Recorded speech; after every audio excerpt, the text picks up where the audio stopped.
Okay, this is exercise 1. I have Marshall, my son here, and one of my students, Maya, here to help me teach kids how to move the chess pieces. So we're just going to go through the pieces and how they move. We're also going to talk about the things that they don't do. You'll always be able to refer back to this video. And of course, if you're playing online or against the computer will not allow you to make an illegal move, which is helpful as well. So, who knows how a pawn moves? I do. You do? Okay, Maya, can you go ahead and show me how a pawn would move? So that's one way that a pawn moves. It can go forward 2 squares on the first move. So Marshall, go ahead and show me how a pawn moves. They can go forward 2 squares. Is there another way that a pawn moves, Maya? They can go forward 1 square. Once they move 1 square, they can only go 1 square after that. Okay, so Marshall, go ahead and make another pawn move. There you go, and Maya, make another pawn move. Okay, now the pawns are in position to capture. Pawns are different. They attack differently than they move. So they move straight forward only. They can never retreat, which means if you send them out there, they're going to get killed, so don't send them out too far. But they also can never go backwards, and they capture diagonally. They do not capture straight forward, they capture diagonally. So Marshall, do you want to demonstrate correctly how a pawn captures? So it would go on to the other pawn. So Marshall, move this pawn forward 2 squares. So Maya demonstrate how they don't capture. So they don't jump over, right? They can't do that. So a lot of people get confused. They think like checkers, they jump over. They don't do that. And here's why. Stand up. Okay, you ready? Okay, Marshall, jump over my head. So you can see that pawns cannot jump over people. People don't jump over people, so the pawn cannot jump over the other pawn.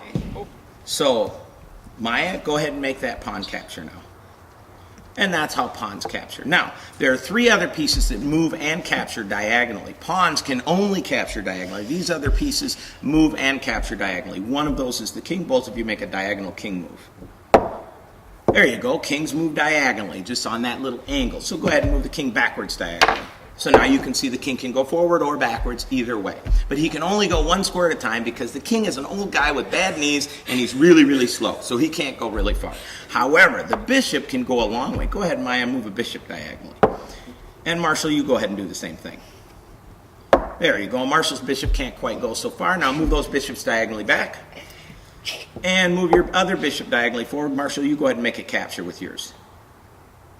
Make a capture with yours. There you go. So Marshall captures Maya's pawn, and Maya moved the other bishop diagonally. Okay, so you can see the bishops can go forward and backwards diagonally. The bishop's like a priest in church.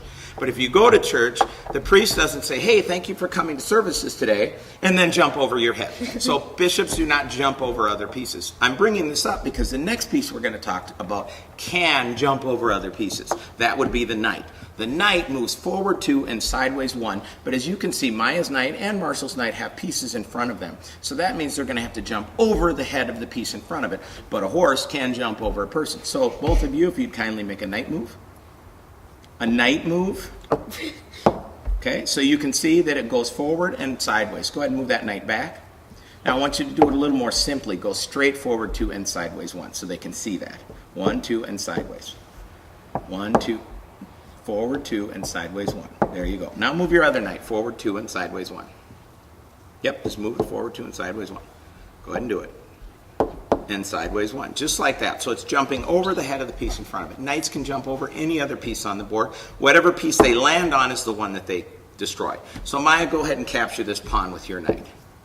And Marshall, you can capture her knight with your knight. So that's how knights do. They jump onto and land on. Now, of course, if a 2,200-pound warhorse lands on you, we know that you're done. You're out of the game. Okay? So now let's move the queens diagonally. Queens can move diagonally. Move your queens diagonally. As many squares as you want. Just move them. Move your queen diagonally. Marshall, move your queen diagonally. Okay, move your queen diagonally back again. There you go, just like that. So now, I know that, Maya. Move your queen straight forward. They can move straight forward as well. So Maya captures the knight and Marshall moves straight forward. Now move your queens diagonally and make a capture again. Go ahead. Yeah. Do it. There you go, good. So the queens can move diagonally. The last piece on the chessboard we haven't talked about is the rook. So let's have everybody move your rook sideways. Okay, and then Maya, move your king out of the way so you can get your rook out. And then move your rook forward, Marshall. Maya, bring yours out. So then the rooks can go straight forward. Move them straight forward somehow. Move yours straight forward, Maya. There you go, and then move it back. And then move it back. So rooks move straight forward and straight back. That's how all the chess pieces move. So I have one last question. There's one other piece that we didn't talk about, and that's the queen. A lot of people think the queen is so powerful, she can do anything. So I'm going to go ask a friend of mine a question. This is Maya's mom, and her name is Chanda. I'm going to ask her a quick question. Chanda, we talked about the queen and the rooks and the knights and how the pieces can do different things. So my question to you is, since the queen is so powerful, can she jump over people's head? Since you're Maya's mom, that makes you the queen of the house, so go ahead and jump over my head now. Just 1, 2, 3. Can you do it? No. No, she can't do it. So there's no way that a queen can jump over another piece. So none of the pieces can jump over other pieces. Chanda, have you ever gone up to your house, reached for the doorknob, and then the house jumped over your head? Nope. No, so that would mean a castle cannot jump over other pieces. So the only piece that can jump over other pieces is the knight. Thank you, Chanda. You're welcome, Jeff.